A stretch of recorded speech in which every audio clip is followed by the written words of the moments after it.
Well, it is currently 1:22 a.m. I've been streaming since 6 a.m. So I've been streaming for over 19 hours straight.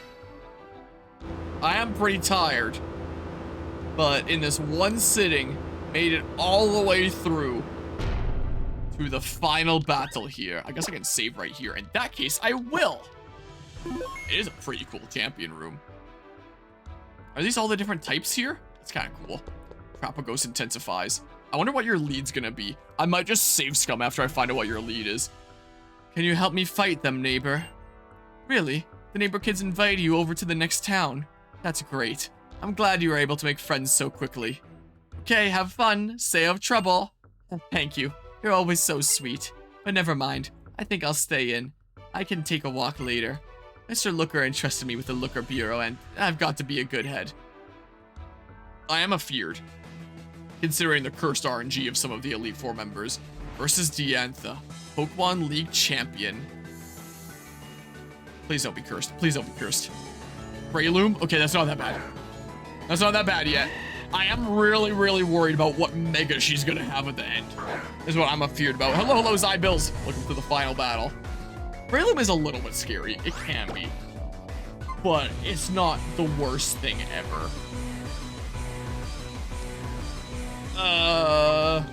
Mega Beedrill? If only. It doesn't exist in this game. I might just save scum this. So I might just do your grass and fighting. I don't really see a good move here. You might just use a grass type move that I can highly resist if I switch. So let's see what this is like. Otherwise, I'll just save scum and immediately lead with Zard. We'll see. Can I punch? Oh, I avoided it! Okay. Because you're quad weak to flying. It's Mega Scizor, you're gonna be so mad. That's the one that you'd think you should have selected earlier. Was Mega Scizor in this game? Or was it introduced in Oraz? I don't remember. Because there was a lot that were introduced in Oraz that just don't exist in this game. It'd be cool if they were patched into this game later. Or to send in the leap? Okay, that one's not a big deal. I'm pretty sure I used water on it at one point and it didn't work that good, so I should use fighting in this game, I believe. Okay. Well, I guess we'll see. She's going to get some sort of random Mega. If it's Mega Mewtwo, I'm gonna lose my mind. Okay. Pokemon that Steven has? Mega Scizor? Here. When we do this, you're not even evolved. Ask Guzma. There we go. Alright, take out all those dicks. Get out of here. I'll just send out Latias. Okay, you do have a legendary. Latias. Latias. Would be nice if I could use an ice type move, because you're flying and dragon, I'm fairly certain. You're just gonna outspeed me and wreck me and hit me with a dragon type move. So... Dragon flying.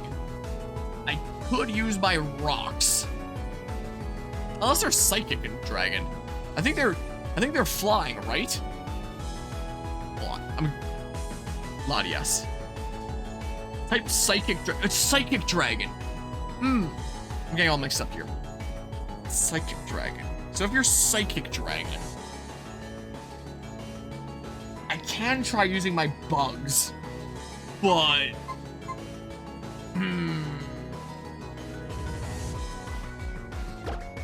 oh yeah, I was thinking about leading with Proto to begin with. I'm putting down Toxic Spikes. I forgot about that. There's probably no way I'm outspeeding Latias though, right? Oh, you're higher level than me. Yikes. Dark Void? Uh-oh.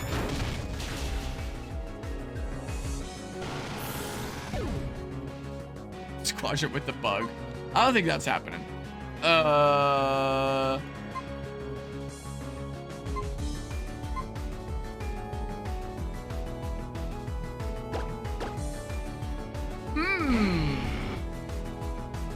Maybe I just... So you're not gonna resist this, right? I'm pretty sure Dragon resists fire. Here, let's just try hitting as hard as I can without it being super effective. If that's what happened to Beedrill, I know exactly what's gonna happen to Ariados already, so I'm not even gonna try. Let's see. This Latias is gonna give you some trouble, huh? Alright, I outspeed you. Psychic. Okay. Really glad that's not missing. Okay, I can two-shot you. Oh, okay. This is fine. I appreciate the follow there, Zybills. This is fine, and Latias will be taken out. I am gonna want to heal my Charizard later, I think. Okay. Yeah, I didn't need Dragon Rage. That's all that really was. French bump.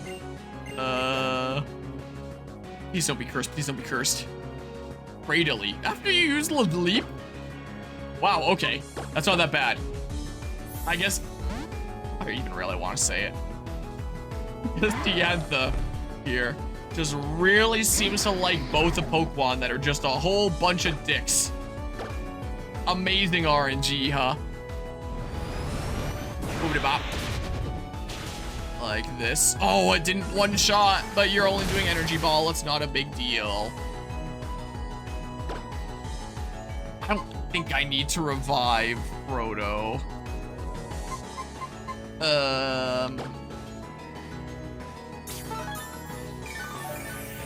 This is fine. Or a Sphere. Okay. Yeah, maybe here. If you want to waste your healing items on Cradily, then great. Those are healing items that then are not going towards whatever Pokemon you're Mega Evolving. Which actually works out fantastic for me. Want to pop another one even? Or do you only do it if you're in the red? Maybe you only have the 2 full restores, and maybe you've used them both up. Which would be amazing! Yeah, not getting super crazy moves here. We're sending Panu! Yeah, boy! Mega Mewtwo, don't jinx it. Well, Badoo's the second last one. Level 65 Badoo! I may as well do this now, right? There's no way this little Badoo is a threat. Too early. I'll have to use War Time. Water Sport. This is a perfect opportunity. I can get all set up before the Pokemon that she Mega Evolves. Oh, this is amazing. Here, my Mega Evolve Pokemon. Let's make sure that you're fully restored. Mega Drain. Okay, that's fine. Part of me is kind of curious about what other moves you have. What if I'm set up? Like, I can get really set up here. It's a Badoo. So why don't I actually switch into Frodo and set up Toxic Spikes and then take out the Badoo, and then we are so dang prepared. Sorry, I think our moveset wasn't revamped for this battle. Yeah, I just kind of left it up to RNG here. This is what it's given. Okay. Because I do not want to take any risks here, knowing that that final Pokemon could screw me. So, Toxic Spikes. I'll put down another set so it becomes bad poison, as long as you don't go for like Mega Aggron or something. Or a flying one. I don't care about spikes, which is possible. Here, they're gonna be badly poisoned, so as long as I spam revives, I should win eventually. RNG is giving her a 100% legal move pool for Badoo. Amazing. All right, time for Pin Missile. I guess I could have done Poison Jab or something too. Oh, this is not very effective. Badoo? Wait. Is it not very effective? Are you Grass and Poison, and does Poison resist Hug? Something, I don't even know. Here, let's use Poison Jab now. Like that. All right, that's normal effectiveness as well. All right, what's it gonna be? Yeah, boy. Moment of truth. It's gonna be Bayonet. I don't actually have a lot of stuff that deals with the dark type. Well, you're Ghost Dark. Wait, maybe you're just Ghost?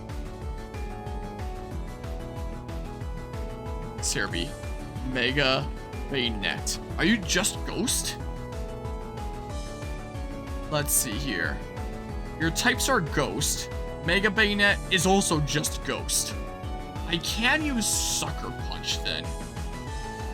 Poison resists bugs is Gen 2, but it can hurt bug for neutral. Oh, interesting. I thought that was auras. Honestly, I did too.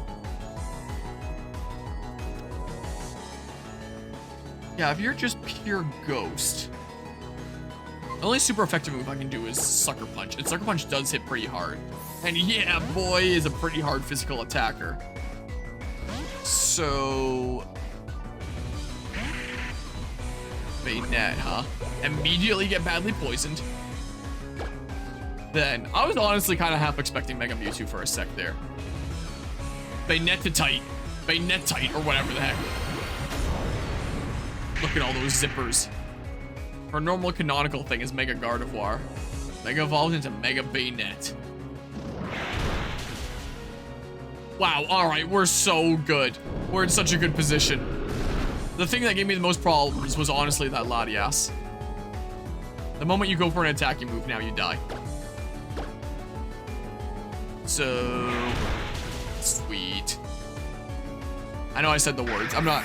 We're in the final encounter. We want to listen to the music as is. So... Pro grew level 64. Nice. You defeated Champion Diantha. It's been done.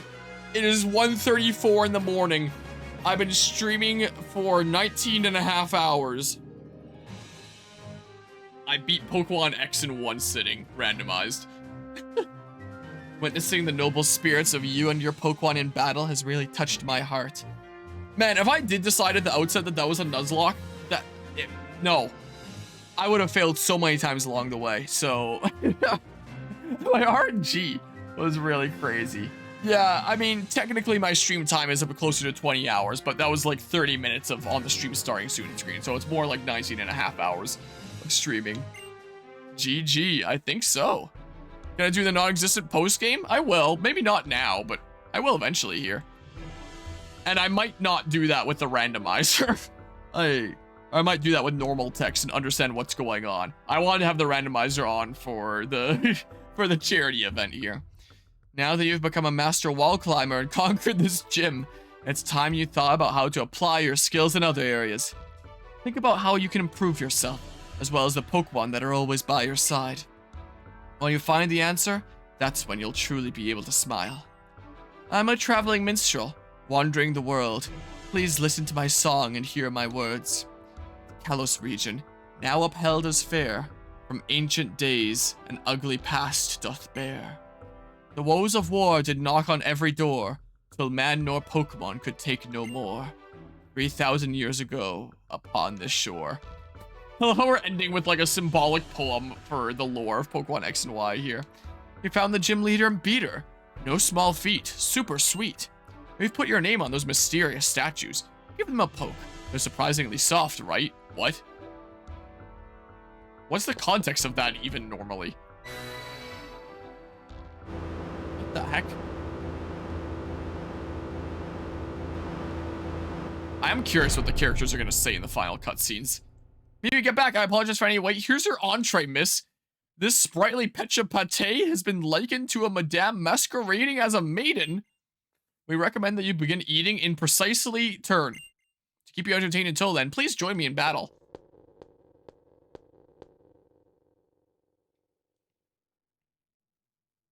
Oh yes, I just remembered. The professor told us to say hello to the Mega Evolution Guru when we reached Shalor City. I'm pretty sure I did. I never actually identified the Mega Evolution Guru, but I'm pretty sure I did, at least. Long ago, the king and his Pokemon would enjoy their meals at this table on the pedestal to register your Pokemon for beating the league. She went running off towards South Boulevard, I guess. I possess that svelte siren.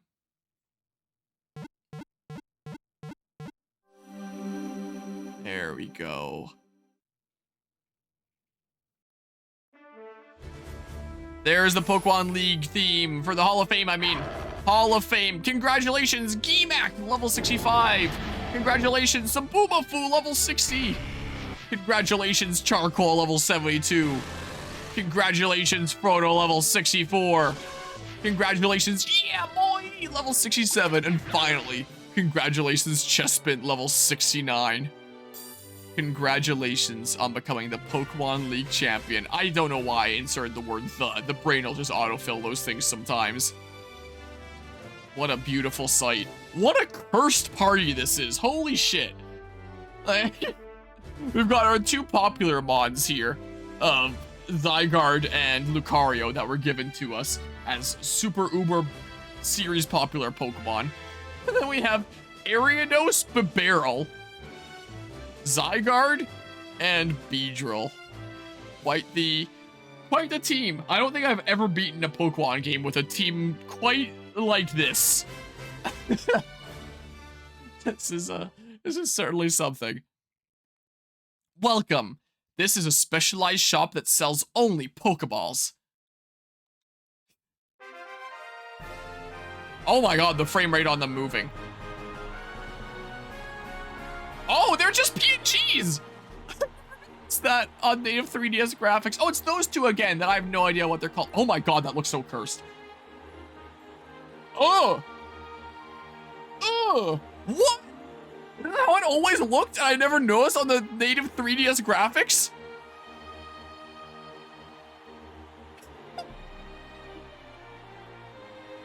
Turn up your volume!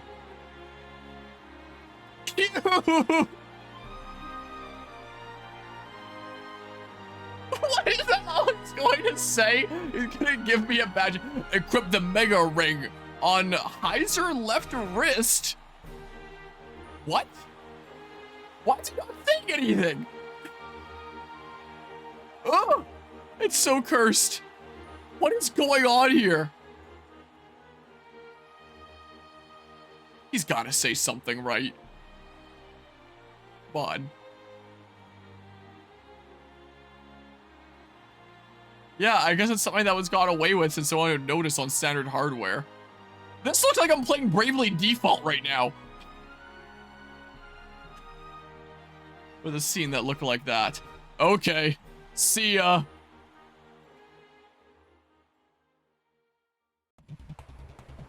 Wait, what's this? Wait! There's a battle against him? I forgot this was a thing! I thought it was just ending cutscene. It's a trap. I forgot we battled him. I'm gonna be honest. I thought, like, the game just ends. I was wrong. There's one final battle. Watch this screw me over. Also, Kuzma redeemed increased speed by 5%. It's just the Elite Four battle theme here. Here, I did increase it a whole bunch. If you want to see some craziness here at the end. Watch him come with something silly. Imagine if the RNG gave him a Floette. How funny that'd be. I highly doubt it, but that would be amazing. Okay, see ya. Immediate Pokemon battle. Blaziken? Alright, it's time for the Beaver. I didn't use the Beaver against the champion, so, it does kind of look like that same kind of crowd.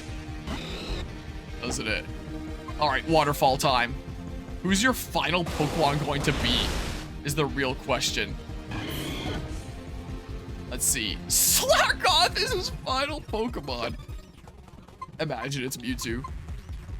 Alright. Well, I didn't use Zaboomafoo in the champion battle. And you're the one with an upcoming game next year. So you're the one that gets representation in the final battle here. Or a break. Alright. Time for Land's Wrath. Alright, I'm going down to normal speed. Oh, we didn't one-shot. Use Chip Away. Because one of the main reasons we're playing this game is because your game is coming out next year. Zaboomafoo used Land's Wrath. That sounds so weird out of context. Zaboomafoo used Land's Wrath. The show got a whole lot more violent as the years went on.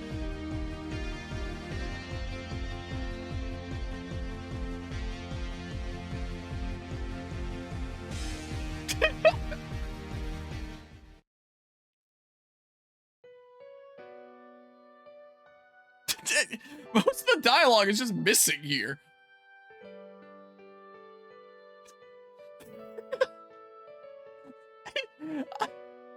I don't know what'd be funnier, him saying something or him just saying nothing here and staring at me. Team Rocket's blasting off again!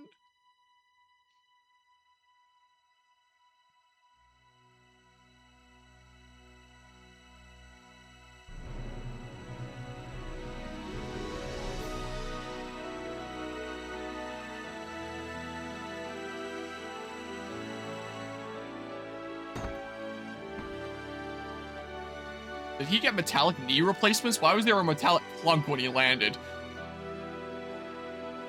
He's not saying anything!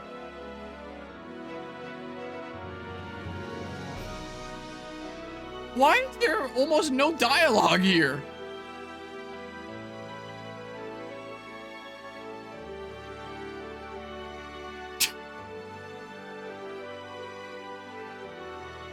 Spring, summer, autumn, and winter. We have the latest pieces for every season to enjoy shopping with us. Yes, ma'am. Sycamore will say things, though.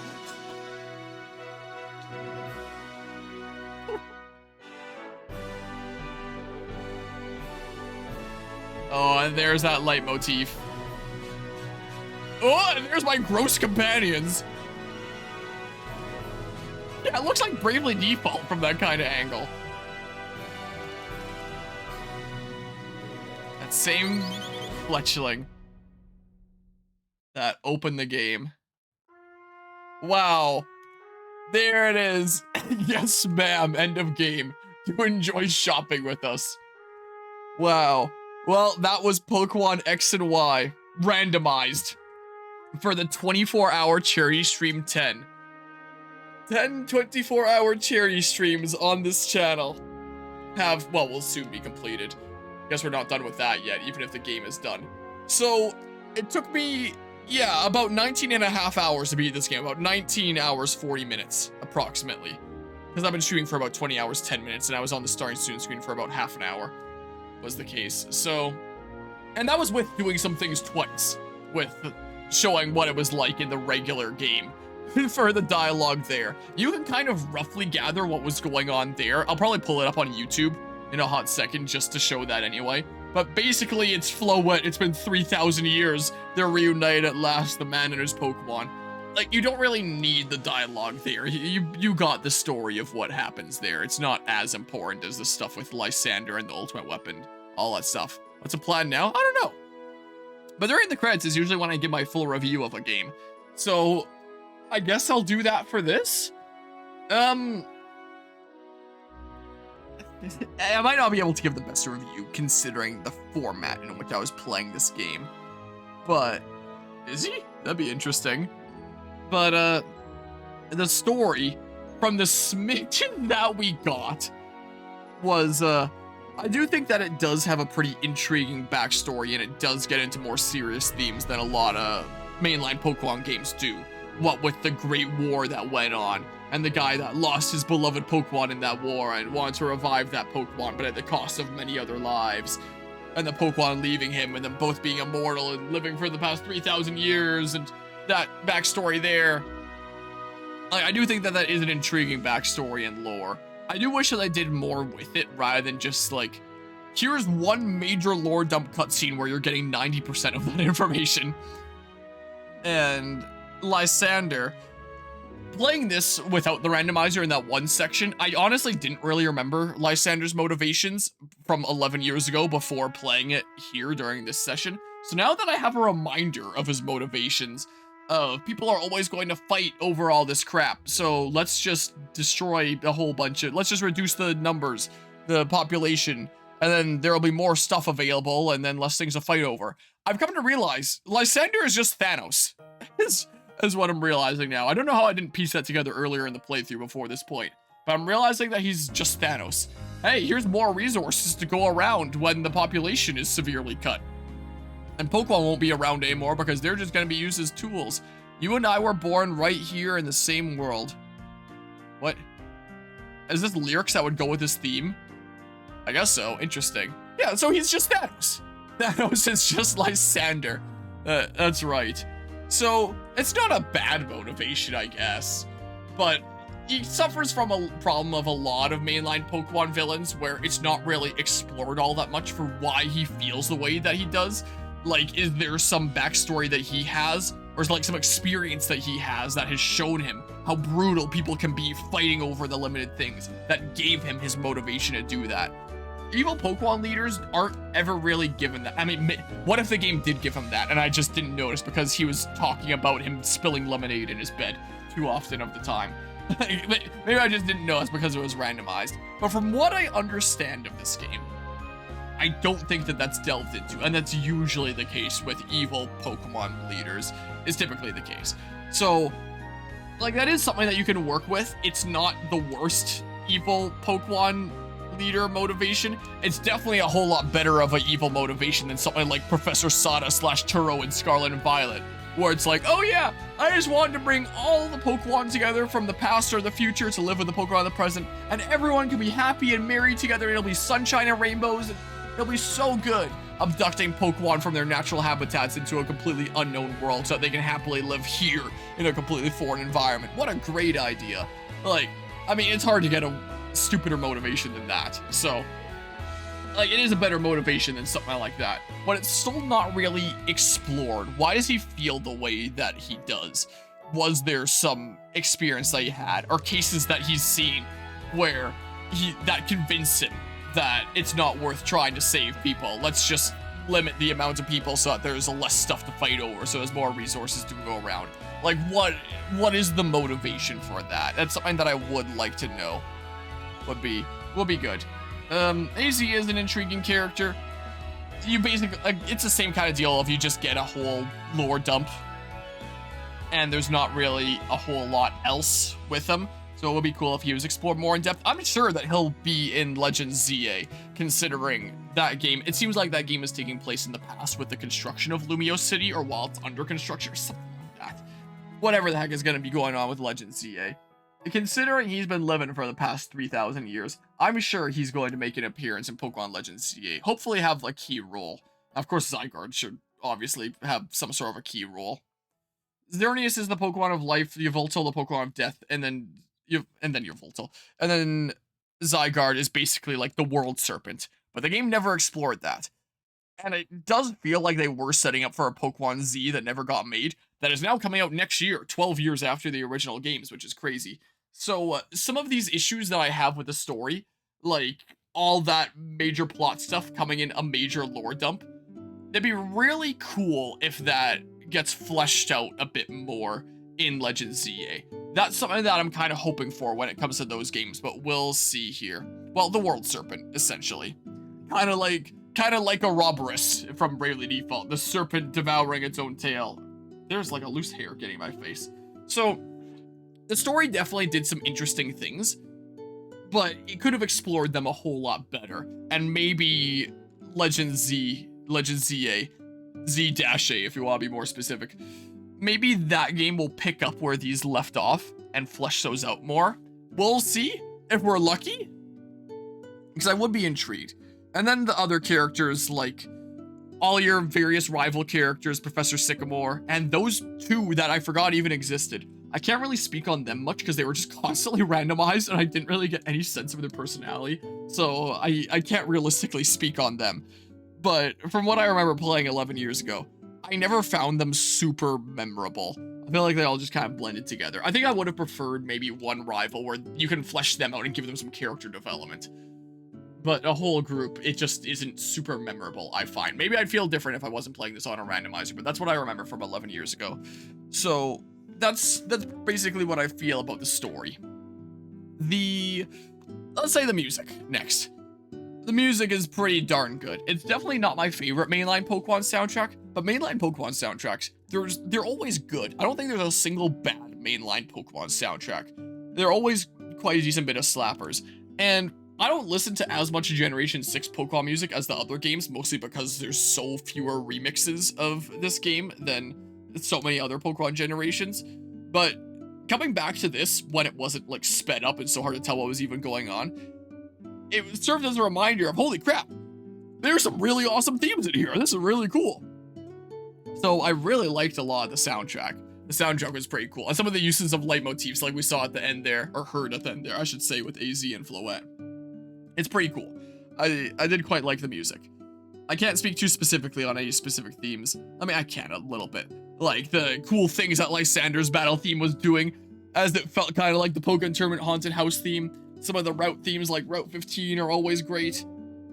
Anastar City is super relaxing and mysterious. I like that. I like Comoraine City as well.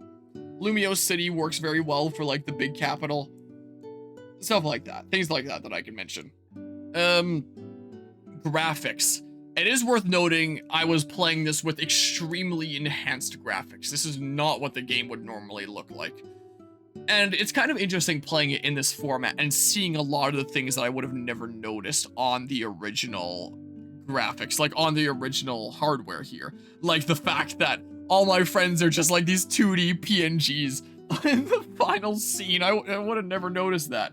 Or like the 2D autumn leaves falling in the autumny areas like Route 15, where it's like you never really notice on native hardware that is just 2D the sprites essentially, but it creates the illusion of there being like real 3D leaves falling, and it's actually really charming and really cool. I did find that the battle backgrounds were usually pretty bland. I mean, this was Pokemon's first time in 3D for a mainline title.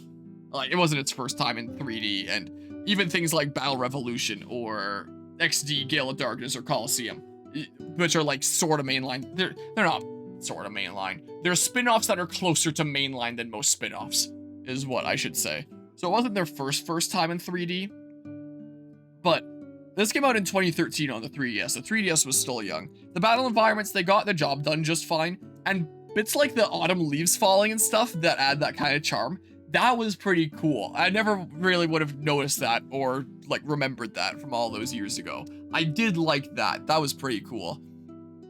But yeah, and it's about to be midnight there, Guzma. Which, by the way, it's still daylight there. Yep. Sounds about right. Gonna head off now. I greatly appreciate you stopping by, Guzma, and I greatly appreciate the generous Mad Lad donations there. I hope you have an awesome rest of the day, rather than night there.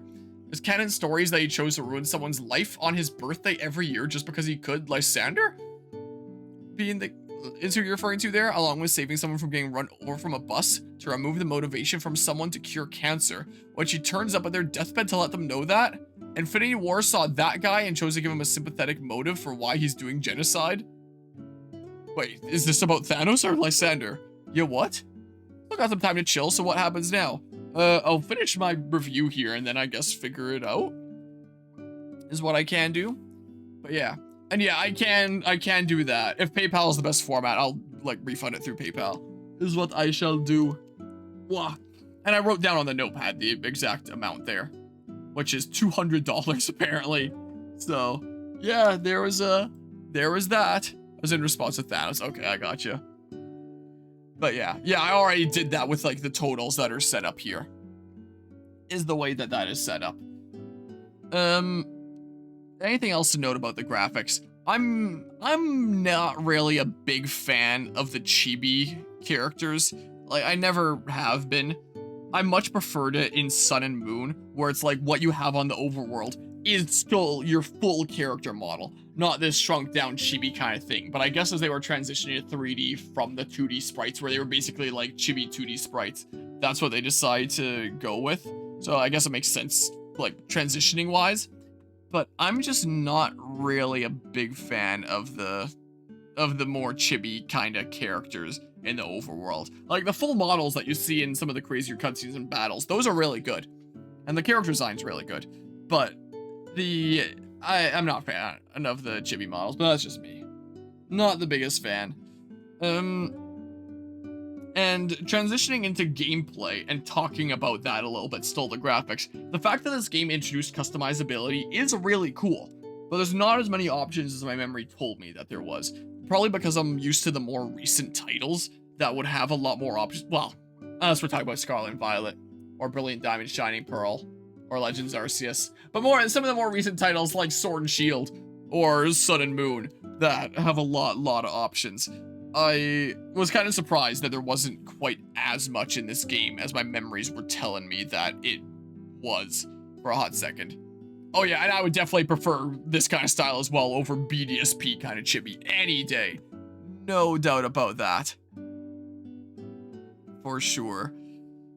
But yeah, it would be neat if there's more customization options, but it was a really neat addition. And really stupid that Auras didn't have it. Like, that still kind of ticks me off to this day that Auras didn't have that as a feature, and you were just locked into the same look forever. Because that was one of my favorite things about X and Y when it came out. The fact that I could choose my trainer and customize them to look how I want. And it would be nice to have more options, but clearly some of the later games learned from that. And hopefully Legends Z8 will have a lot of customization options, but we shall see. Had quite the selection for customization, but mostly recolors of like the exact same niche, where I never found a look in Legends Arceus that I could be like truly satisfied with. I found, and so much stuff was just so incredibly samey, and it would have been nice to have some more diversity in there. I found that it was a pretty bland selection, is what I felt. So yeah, it would have been cool to see some more stuff like that here. I guess I can also, hold on, thinking about the graphics as well. This is the first 3D Pokemon game. And the 3D models in this, it was really cool. I remember at the time playing Pokemon on my handheld device. I was like, whoa, it's 3D, that's crazy. And I could also make it actual 3D, like stereoscopic 3D, though I didn't do that much. But there was actual models, not just sprites. But I felt like a lot of the models just felt very...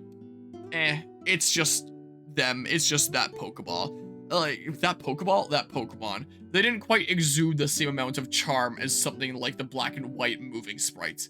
I feel like that was the peak of charming Pokemon design, was the moving 2D sprites. Whereas the 3D models are just kind of like, yeah, that's them. They're there. I feel like that has improved in more recent years with them doing, like, more emoting. But, especially in X and Y here, it was just very...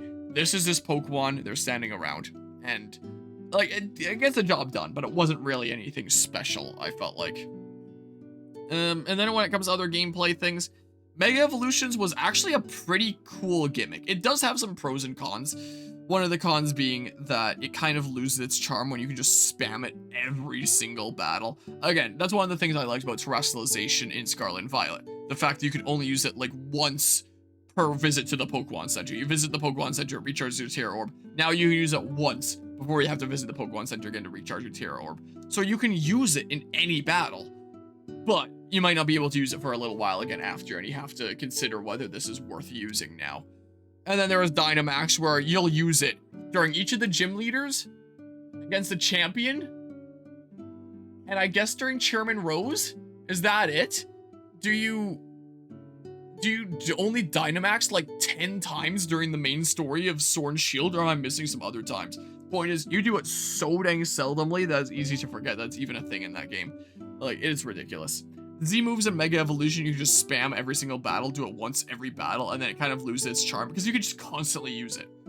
So I did much prefer the Scarlet and Violet approach, where it was still a special thing that you could pop whenever, but you can't just spam it like all the time. So that was one thing that I wasn't the biggest fan of with Megas, and my other big complaint with it is the fact that there's only a select handful of Pokemon that can Mega Evolve. And typically, you're gonna want to have at least one Pokemon that can Mega Evolve in your team, be able to Mega Evolve someone. So, at least one of your party members should be one of this handful of Pokemon that is capable of Mega Evolution.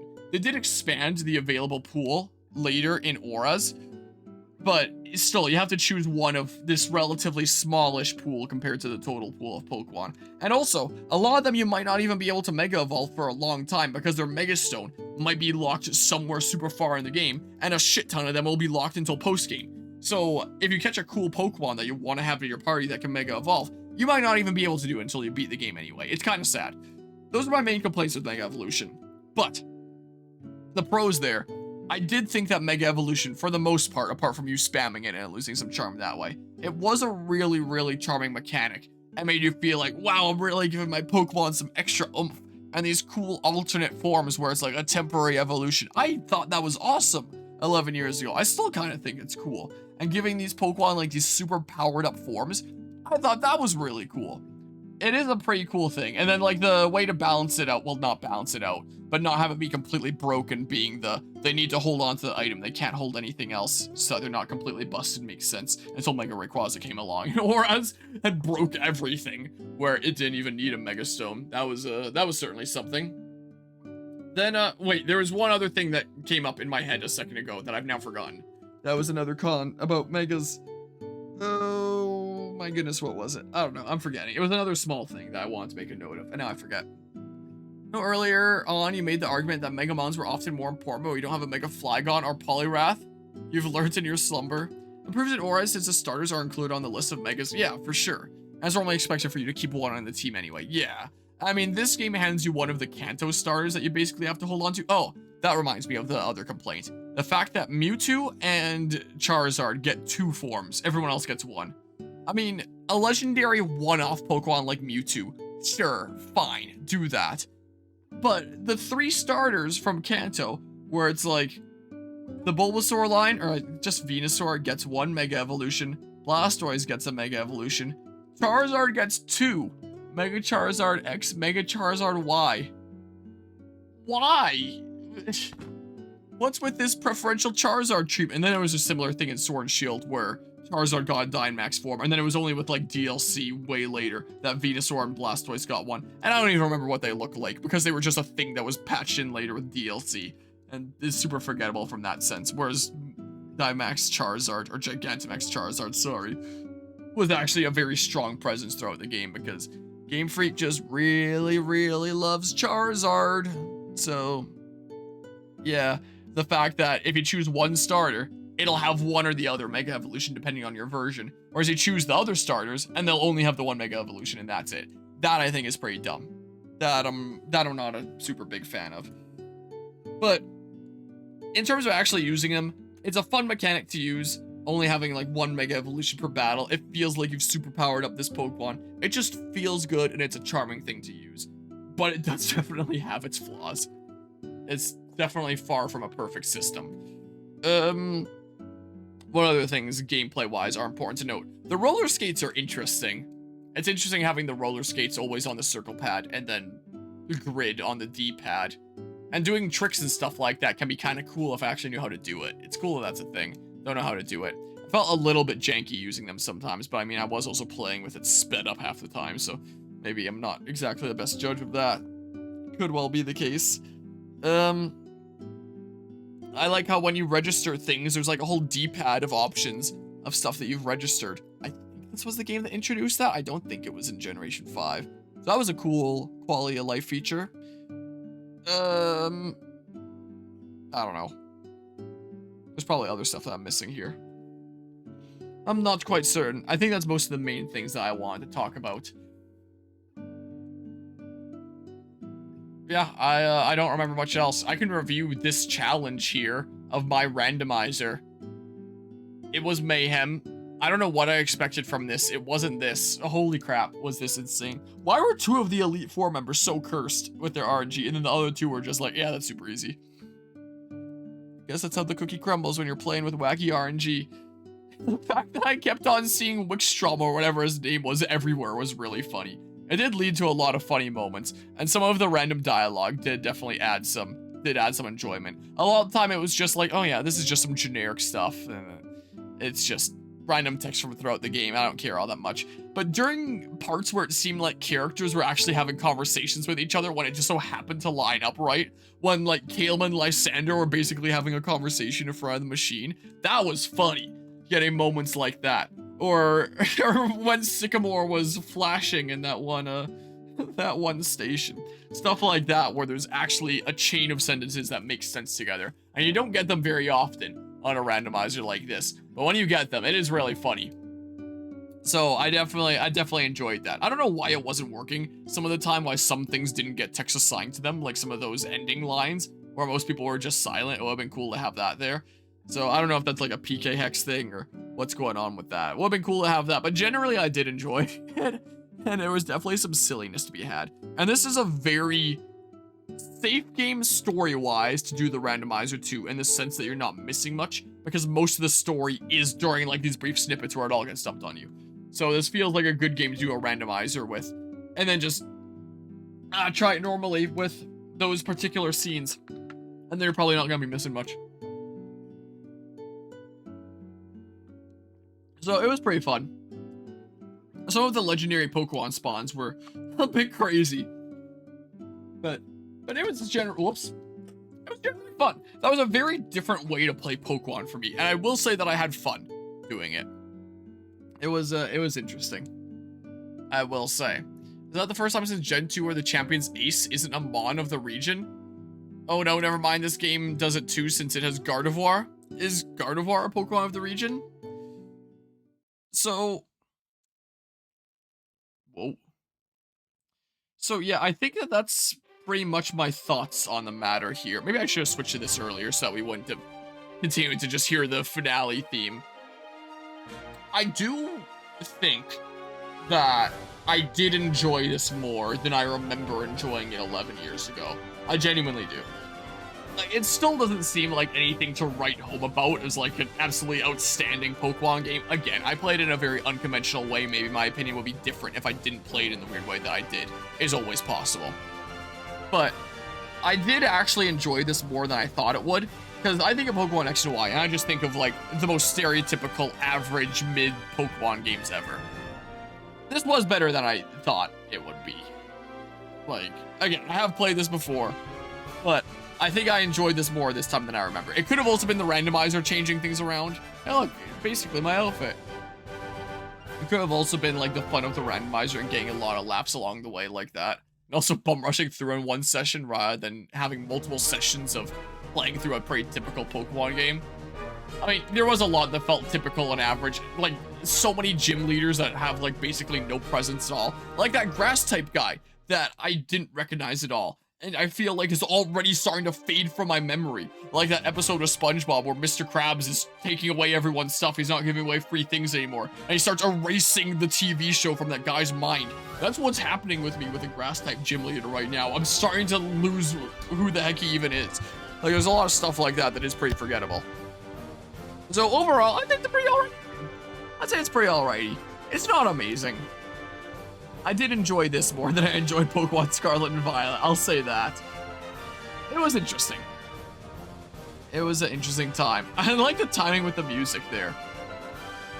Yeah, I think that's pretty much my thoughts. Maybe I'll share some more thoughts as we do like post-game another time.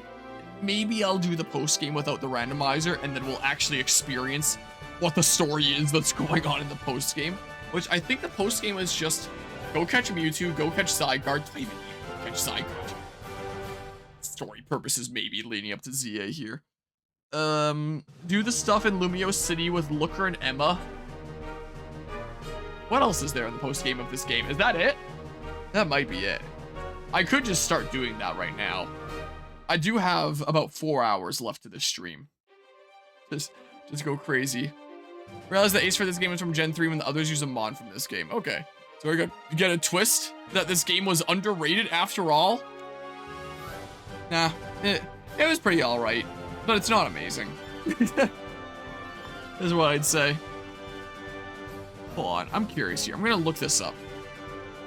Pokémon XY post-game. Should I just keep on playing this? Oh, and one thing that I do want to look up here, actually, is what the ending normally looks like. I do want to show that before we wrap up our finale part. Oh yeah, one legendary bird. Exactly, one legendary bird and a looker event.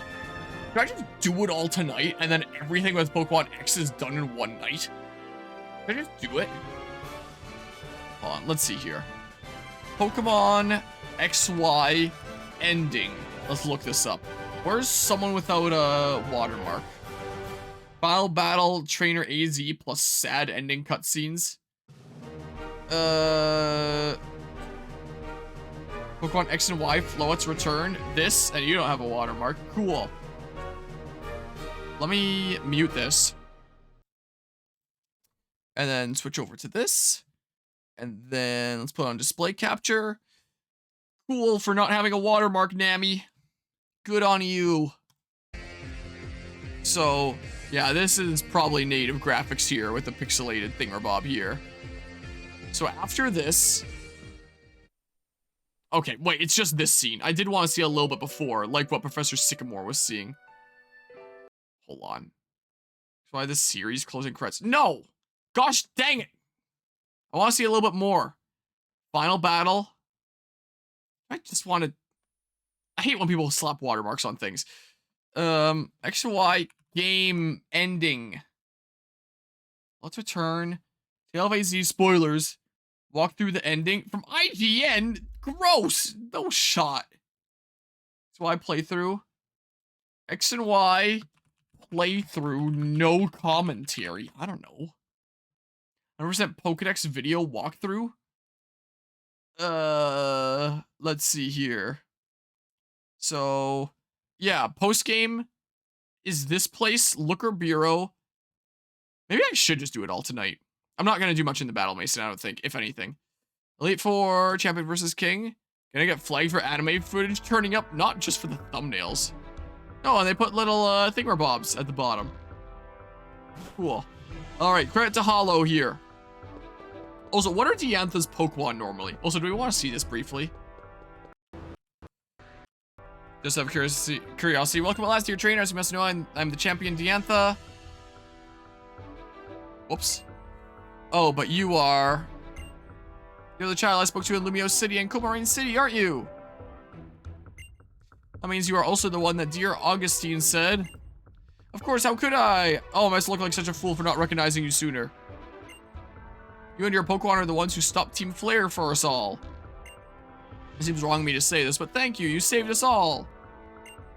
Can't wait to see what you and your Pokemon are capable of now that I know exactly what it is you've done already. Okay, and then just out of curiosity, I know that your ace is Gardevoir. You have a Halucha. You have a Gourgeist. You have a Goodra. That seems faintly familiar. Amoras. You have both of the fossil Pokemon, and then you Mega Evolve Gardevoir. Yeah, this seems familiar. Alright. So then... Let's see here. So then Hall of Fame. Let's see. The thing that happens here, the things that are said here, I'll even turn off the thingamabob. A few days later, crowds of people gathered in Lumio City to celebrate the 5 defenders of the Kalos region and to cheer for its new champion, Alex. Yeah, I see it now. The 2D characters. So, it's pretty obvious there still. They're just like cardboard cutouts in the back. That's so funny. Hold on. It looks like there must be someone behind them that's just holding up their cardboard cutouts and raising them up and down. So silly. Oh, man. Oh, and their frame rate. Oh, beautiful. Oh, I see it now. Oh, but the main character looks a little bit like that on native graphics. But I do see it now. Now I know what to look for. What an amazing turnout. All of these people are here to celebrate your achievements. I'd like to present you with Q. I mean, the honor of Kalos for... Q. I'd like to present you with the honor of Kalos for the bravery you showed battling Team Flare. Wow, I get a medal. I'm so proud of you all. Am I the only one that gets a thing? On behalf of the entire Kalos region, I'd like to say... Bigot! Thank you. I see it now. Again, it's a lot harder to tell on native graphics. But when you're looking for it, you can see it. And it's very jarring when you see it. Yeah, this battle with me. This just looks like Bravely Default. I swear. Wait, where's that hat? That looks like N's hat. Want to know what a trainer is? Is that a male exclusive hat? Gosh dang it, should I have played as the male Should I have played as the male character if I get a hat that looks like N's hat? Like the hat I'm wearing right now? Because I didn't get anything like that as a female trainer. That's another complaint with this game then. The friggin' gender lock customization options. What the hell? Okay, so he has a Torkoal. Curious. Let's see here. He has a Golurk. And then he has a Sigilif. Interesting. Okay. And then he's happy. And then there's a final cutscene. Thank you very much for battling with me. Now I finally feel free. Free from the part of me mired in sorrow. The part of me that built the ultimate weapon.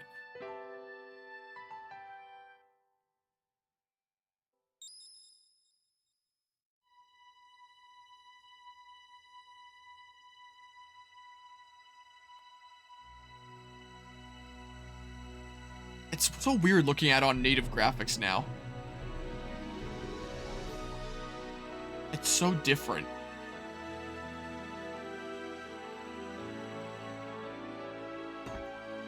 Yeah, there's that clunk. Sounds like metal. Floette.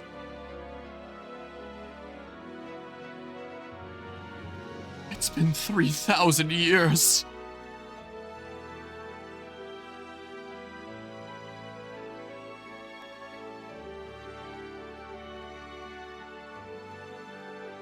Gonna tell us to shop? This Pokemon was waiting all this time. Waiting for him to return to the man he was. The man who loved Pokemon with all his heart.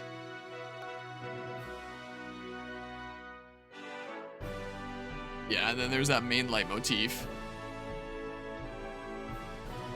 I do love that in-game soundtrack. There's my cardboard cutout friends on the stage.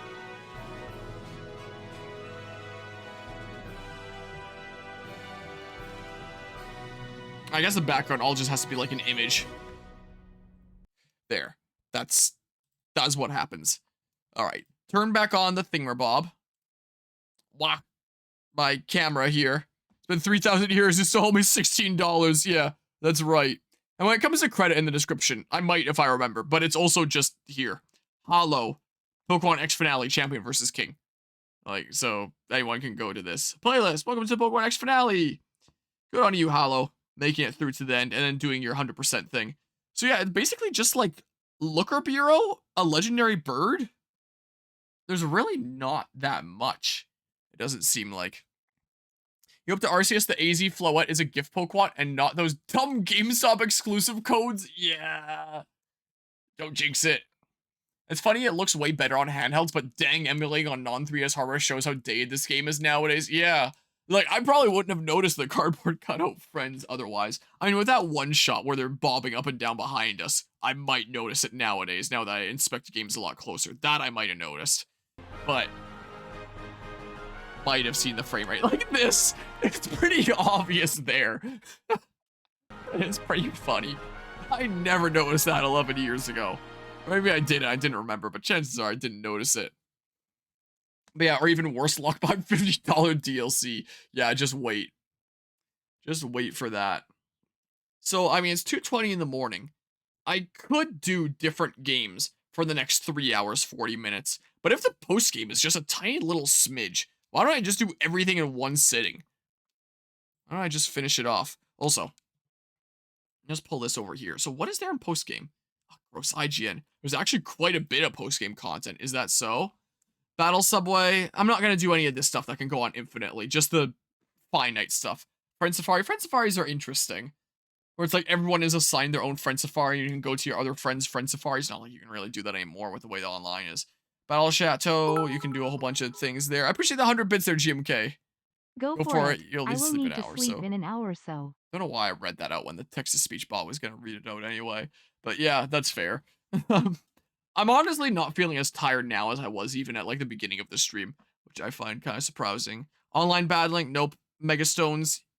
Every day between 8 p.m. and 9 p.m. you can go on a hunt for Megastones. Why just between those hours? What? Yeah, there's text-to-speech there. Should I switch to the other layout here? And then it'll be a little bit clearer with the chat on screen and stuff. If I turn this on, rather than just being hidden away. Hold on. TMs, many of these are not obtainable for post. I don't need to collect the TMs. Berry breeding, I don't need to do that. Battle Institute, get your team rated by completing a succession of trainers with varied teams. It shows your team's strengths and weaknesses pretty well. Looker quest, shiny hunting, I'm not doing that. Daily events. Yeah, I don't think there's a lot here. Guess I'll just sell my soul. Yep, there are bit tier emotes. Indeedly do. How to catch a Mewtwo. Like, I can go after Mewtwo now. So I could do Vanderbilt Town. No, screw off. After the credits roll, start your game back up and find yourself in Vanderbilt Town. Mother tell Professor Sycamore wishes to see you at the Lumio Station. Okay, I wouldn't know what was being said here if it wasn't being told to me here. Right outside your home with Shauna, she'll offer you the first evolution of her own starter Pokemon. Oh, cool. Will this be randomized? This would count as a static Pokemon, right? So it probably wouldn't be randomized. We're going to get depends on the Pokemon it shows at the start of the game. It'll also be at level 5. That's kind of cool. Legendary Pokemon. Before going to meet Professor Sycamore, you can catch 3 legendary Pokemon at 3 locations. 2 are stationary, and the 3rd will be roaming before going stationary. Wait, roaming before going stationary? I remember it being roaming. You don't have to go now if you don't want to. Zygarde is located inside Terminus Cave. Yeah, Mewtwo is located in Unknown Dungeon. I know where each of these are. Articuno, Zapdos, or Moltres will be roaming around select routes. Articuno will appear if you chose Chespin. Okay, I guess I'm getting Articuno. Zapdos if you chose Fennekin, and Moltres if you chose Froakie. After encountering them 10 times, they will go to the Sea Spirit's Den. Do I have to do this on not a randomizer so I know I'm encountering them? Because there could be just a random Articuno spawn anyway. I mean, the chances are pretty low. So maybe I don't need to. Because they're static things, so they should just be that. More details on how to find them, find the legendary Pokemon page. So yeah, literally just 3 legendaries to catch. 1 bird, Mewtwo, Zygarde. Repel. Oh yeah, the repel trick. Okay, got encountered like 10 or 12 times. And it goes to the cave in the back. That's so stupid. Lumio City. There are a number of things to do in Lumio City after becoming the Kalos champion. Here's a quick checklist on what to do. You just said you. Jeez, that jump scared me. Speed 5%. You're boosted. And then page up is the button. So it just moved my page up. First thing you should do is head to the 2nd floor of the Sycamore Pokemon Lab. Speak to one of the assistants to obtain the Pokemon radar. Use this to change shiny Pokemon. I don't need to do that. Talk to Dianthe in Cafe Soleil. She will offer level 5 modest Ralts that is wholly a Gardevoirite. You can trade any Pokemon and get this Ralts. I don't need it. You know, test your skills at the Battle Institute in North Boulevard or eat and battle at Restaurant Le Wow. I don't need to do that. When ready to progress the main story, head to Lumio Station. When you enter, you'll find Cena and Dexio. Okay, so those 2. They'll upgrade your Pokédex one last time to National Pokédex that shows all 700 plus Pokemon. Talk to Professor Sycamore up ahead to get the TMV pass. This allows you to take the train from Lumio City to Kiliode City. This is a new place. Okay. I have time. I can just do everything in my Pokemon X playthrough here in one sitting. And then it's through. And then nothing else is added to my game schedule. It's just done. So maybe I'll do that. So I want to go to Kiliode City. I want to catch 3 legendaries and Looker. How does this not list the Looker quest? Oh, and Looker Bureau. It does there. Anastar City. Fly over the Anastar City and go to the Sundial in the west. Here you'll find Professor Sycamore. It's just cut off by ads, so I thought that was the end. I'll tell you that his research found regarding Megastones in the Mega Ring. Touch a Sundial Crystal power of your Mega Ring. This will allow you to find Megastones around Kalos between 8 and 9 p.m. Only between 8 and 9 p.m.? Why? That's so dumb. Megastones page for a full list of stones where to find what version they may appear in. And the fact that there's so many just in post-game. Looker Bureau, the final part of the main storyline will happen after powering up your Mega Ring. Wait. How do I power up my Mega Ring? Oh, it's that part there. After touching the Sundial Crystal. Okay, I can close that now. I can move this onto this tab. There's that. You can see like some dog adoption thingamabobs there. Pokemon Scarlet and Violet stuff, and some music stuff. But, yeah. Here, let's do that, and then do this. How about I just do it now, then? Because I have 3.5 more hours. I can just do it. And then the whole 24-hour Cherry Shroom X is just Pokemon X. And then it's all done. And then no more. I'll have done the whole thing, and then I don't have to come back to this and do more later. It's completed. I'll be ready for Pokemon Legends ZA. Do I want to keep on playing on my randomizer? I wonder. I just want to know something funny. If you didn't have a flyer for the league, you'd have to go through the forest again? Well, that'd suck, wouldn't it? When Dianthe gives you a Pokemon, how do you never come across that? If only your TDS XL wasn't bricked to not play virtual console games in Pokemon X plus Y. Sad days. Hold on. Let me just read here again really quickly. Where do I have to go to get to this new place? When ready to progress the main story, I'll probably just start out with this. Head to Lumio Station. I don't know where Lumio Station is, but I'll figure it out here or something. There's no PC in the first or second towns? Wow. Sucks to suck. Alright, let's just do it all tonight. Screw it.